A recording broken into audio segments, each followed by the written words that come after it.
Hey guys, welcome to another mini vlog. Actually అవి birthday వస్తాను కదా, షర్ట్స్ అవి తీసుకోవాలి, డ్రెస్సెస్ అవి, అందుకని చెప్పి వెళ్తున్నాము. షర్ట్స్ అయితే హాప్ స్కాచ్లో తీసుకున్నాము, బాటమ్స్ తీసుకోలేదు.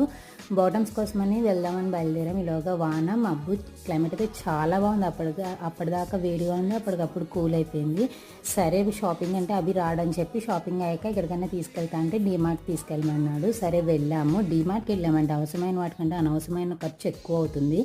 అది నిజమా కదా కమెంట్ సెక్షన్లో మెన్షన్ చేయండి. అండ్ వెళ్ళి ఈసారి కొన్నవే కొననివ్వకుండా స్ట్రిక్ట్గా చెప్పేశాను, ఉన్నవి అస్సలు కొనద్దు అని చెప్పి. అందుకని ఒక పజిల్ తీసుకున్నాడు. ఇంకా stationeries, book academic year start అవుతుంది కదా, బుక్స్ మీద అంటించుకోవడానికి నేమ్ లేబుల్స్ అవి తీసుకున్నాడు. అండ్ వాటిని అన్నింటినీ ఇంటికి వచ్చాక ఏం చేశారో కూడా చూపిస్తాను. అండ్ ఇంకొంచెం స్నాక్స్ అవి తీసుకుని షాపింగ్ ఎండప్ చేసేసి ఇంటికి వెళ్ళిపోయాం. కరెక్ట్గా బయలుదేరేటప్పటికి చాలా బాగా నచ్చింది. బట్ స్టిల్ సమ్హౌ రీచ్ అయిపోయాం. That's all for the vlog. నచ్చితే సబ్స్క్రైబ్ చేసి ఇన్స్టాలో ఫాలో ఉండబ్బా ప్లీజ్.